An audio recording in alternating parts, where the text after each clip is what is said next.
Growing up too fast looks like strength, but often it is a child who learned to survive by quietly putting their own needs last. You were not just mature for your age. You were holding a weight that was never yours to carry. And the strange part is this: the more capable you became, the less anyone noticed you needed anything at all. You're the one people call dependable, the steady one, the one who has it together. You learned to read a room before you learned to read a book. You knew when the mood shifted, and you adjusted. When other kids were playing, a part of you was watching the adults, making sure everything was okay. You became an expert at one quiet skill: needing less, so you would never be a burden. You are the friend everyone leans on, but when you struggle, you go very, very quiet. Asking for help feels almost physical, like the words get stuck somewhere behind your ribs. You can organize a crisis, comfort a stranger, hold a whole family together, but resting feels like a rule you are breaking. When someone offers to take care of you, you smile and say you're fine, even when you are not. Underneath the competence, there is a tiredness that sleep does not fix. Because somewhere along the way, you skipped a part of being young that you never got back. Let's go back and find it, layer by layer. Psychologists have a word for this.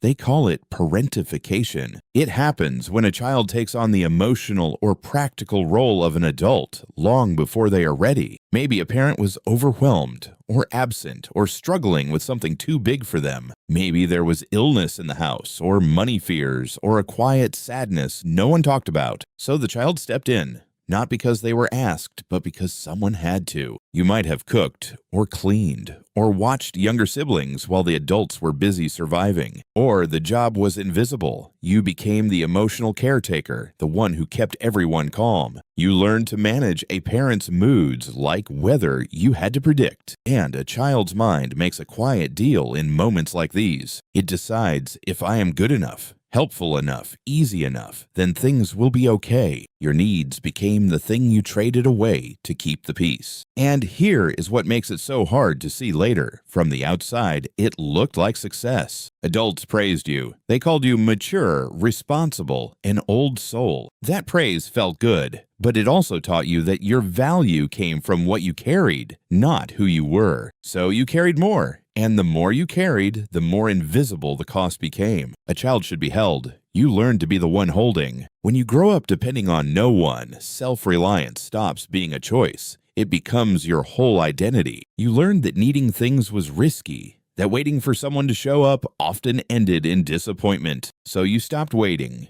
You became the person who handles it, whatever it is. On the surface, this looks amazing. You are capable, independent, the one who never falls apart. But there is a hidden cost to never needing anyone. It quietly tells the people who love you that there is no room for them to help. They want to be close, but your competence becomes a wall they cannot get past. You say I've got it so often that eventually people believe you, and they stop offering. Then a lonely thought creeps in. Why does no one ever take care of me? But the truth is harder. You were taught that being cared for is not safe. Receiving feels like losing control, like handing someone a weakness they might use. So you give and give and give, and you call the emptiness independence. Real strength was never about carrying everything alone. Real strength is letting someone hold the other side of the weight. But that kind of trust was a muscle you never got to build. Here is where it gets quietly painful.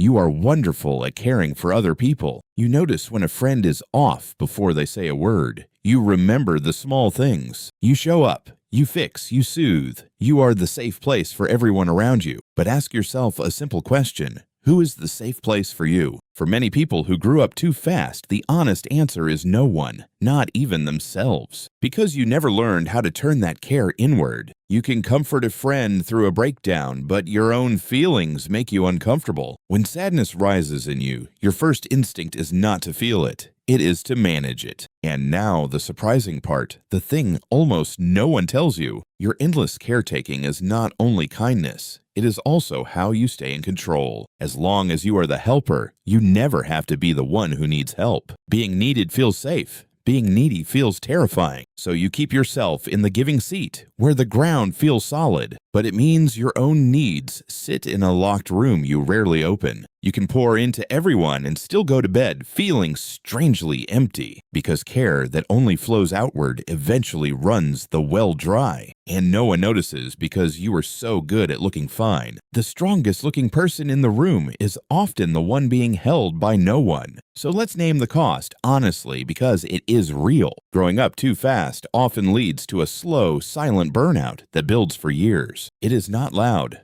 There is no breakdown anyone can see. It is a quiet wearing down, a tiredness in the bones, a flatness where excitement used to live. You may struggle to rest because stillness feels unsafe, almost lazy. If you sit down, a voice asks what you should be doing instead. You may feel guilty for having needs at all, as if wanting things makes you a problem. Fun can feel foreign. Play can feel like something you forgot how to do. And relationships can become lopsided because you choose people who take, not people who give. Caretaking is familiar, so you drift toward those who need fixing and call it love. There is a grief underneath all of this. A quiet mourning for a childhood you did not get. Not a dramatic loss, just a small, aching sense that you missed something everyone else got to keep. The carefree years. The being looked after, the freedom to just be a kid. And that grief is real. It deserves to be felt, not skipped over like everything else. You are allowed to mourn the child who had to grow up alone. But here is where the story can change. The past shaped you, but it does not have to keep writing you. Healing does not mean becoming helpless. It means letting the weight be shared. It starts with a strange, radical idea. Your needs were always allowed. The child you are deserved care, not just praise, for needing none. And that child is still in there, waiting to finally be looked after. You can be the adult now who gives them what they missed. Start small. Let one person help you with one thing, even when you could do it alone. Notice the urge to say, "I'm fine," and try saying the truth instead. Let yourself rest without earning it first. Rest is not a reward, it is a right. Do one thing for no reason but joy. Something useless, something playful. Let the part of you that never got to be a child come out and breathe. And when sadness rises, try turning toward it the way you would for a friend. Put a hand on your own shoulder and say, "You did so much, so young. You can put some of it down now." Being cared for will feel uncomfortable at first. Let it. That discomfort is just an old wound healing. Growing up too fast was never your fault. It was a child doing the best they could with too much. The strength you built is real. It got you here. But you do not have to earn your place by caring everyone anymore. You are allowed to be a person, not just a provider. You are allowed to need, to rest, to play, to be held. The bravest thing you can do now is let yourself receive what you so freely give. So I'll leave you with one gentle question to sit with. What part of your childhood never got the chance to be fully lived? Think about it. Maybe even let yourself feel it. That feeling is the door back. If this spoke to something in you, you are not alone, and it is not too late. Subscribe for more simple, hand-drawn looks at the quiet patterns that shape how we live. And take care of the kid inside you.